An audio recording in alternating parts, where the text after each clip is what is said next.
Donc, on continue ici, comme je le disais. Vous allez comprendre avec moi que si vous passez à ces modifications, vous allez comprendre qu'il y a certaines parties de votre fouille qui va, si c'est des, comment on appelle, si c'est des semelles, si ce sont des semelles filantes, vous allez comprendre avec moi que ces parties des semelles-là, soit si vous avez prévu peut-être que 20 cm, là, il y a des côtés qui seront 30 cm, il y a des côtés même qui peuvent aller jusqu'à 40 cm d'épaisseur, dans l'intention d'éviter un risque là. Vous comprenez un peu? Je préfère ça. Je préfère moi, en tout cas, je préfère ça, de perdre quelques paquets de ciment là, quelques quantités de matériaux là, que de laisser superposer tout et pour ce petit problème, à la longue, tout ce que vous avez aligné là, en hauteur là, tout descend.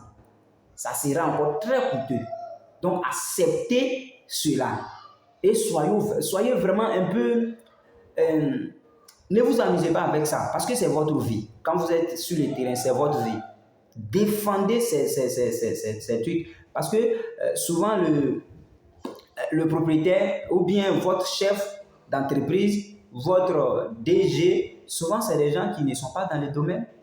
C'est les gens qui ne sont pas dans le domaine. Lui, il ne voit qu'on t'a dit 5 cm. Souvent même, il peut même négocier avec toi pour 20 cm d'épaisseur de béton. Il peut te dire de venir à 20 cm parce que lui, il veut gagner. Mais en voulant gagner, il faut faire très attention. Parce que s'il y a un risque demain, tu ne vas pas voir ce DG. Je t'informe, collègue, tu ne vas pas voir ce DG. Ce que lui va dire, c'est que j'ai mis un spécialiste sur le terrain. Moi, je n'étais pas là. Alors qu'il y a eu des conversations avec toi en te disant diminue, réduis, diminue, réduis. Diminue, réduis.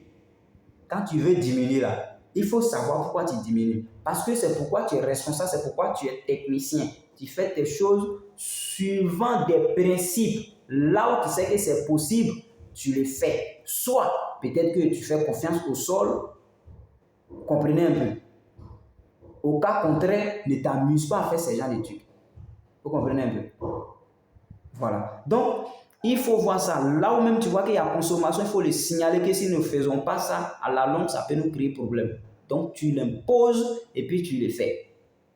Voilà. Donc, pour les bétons de fondation, les semelles qu'on appelle filantes et autres, vous êtes en train de faire, ce que je vais dire encore, c'est que lors du coulage des semelles filantes, vous voyez que les semelles filantes seront là pour recevoir les ouvrages dans l'avenir, les poteaux et puis, comment on appelle, les réducteurs, disons, les réducteurs et puis, comment on appelle, les murs en fondation.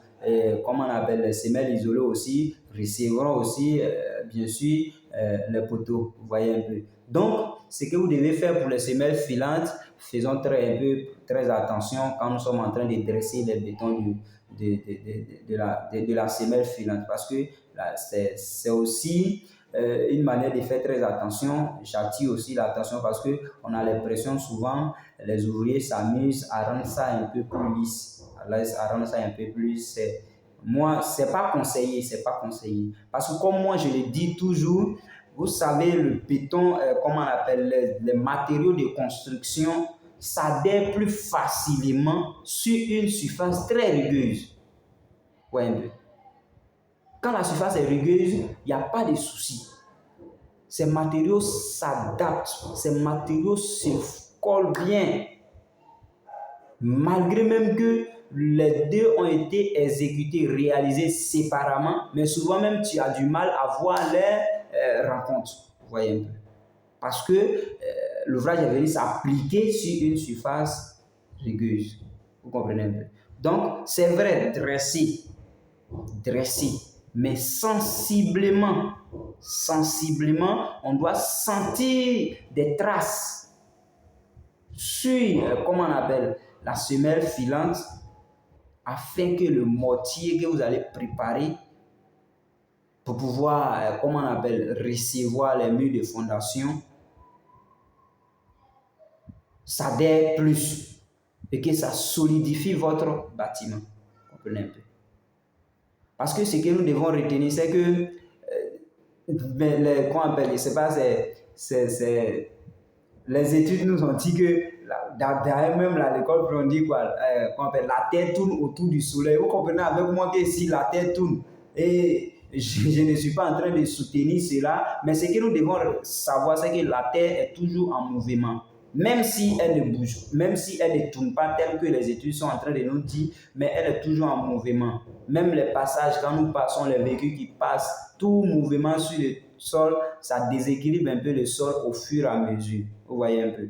Donc, acceptons que si le sol sera en mouvement, il faut savoir que ton béton de propriété, ta semelle filante aussi sera de temps en temps en mouvement. Donc, pour un premier départ, il faut t'arranger pour que le contact entre le béton de la semelle filante et qu'on appelle les murs de fondation, leur contact soit bien fait. Une fois le contact est bien fait, les mouvements dans l'avenir ne vont pas trop agir dessus. Sinon, ça peut se décoller comme biscuit où il y a, comment on appelle, chocolat dedans, tu enlèves comme ça peut se décoller, ça peut glisser à tout moment. C'est-à-dire, le mur peut quitter à tout moment, moitié qui est sur le béton là, et il peut toujours chercher une autre position. Tu vas voir que la fondation peut s'écrouler du jour au lendemain. Vous voyez un peu. Donc, faites aussi très attention quand vous savez qu'il y a un autre ouvrage qui vient. Même quand c'est le béton, les semelles isolées, vous savez très bien qu'il y a le poteau qui vient à la longue. Donc, la surface, vous savez que vous allez venir faire vos coffrages pour couler les bétons, cette surface-là, arrangez-vous, rendez ça rugueuse afin de pouvoir vraiment accepter et ancrer le béton qui est dans, qu'on appelle le béton qui va venir, le poteau qui va venir. Parce que c'est en association, en parfaite harmonie, qui pourront supporter les charges jusqu'au dernier niveau de votre bâtiment. Voilà. Donc, allez, je vous remercie. C'est la fin de ces séquences concernant les ouvrages comme l'ouvrage comme le béton dans, comment on appelle la fouille. Je vous remercie.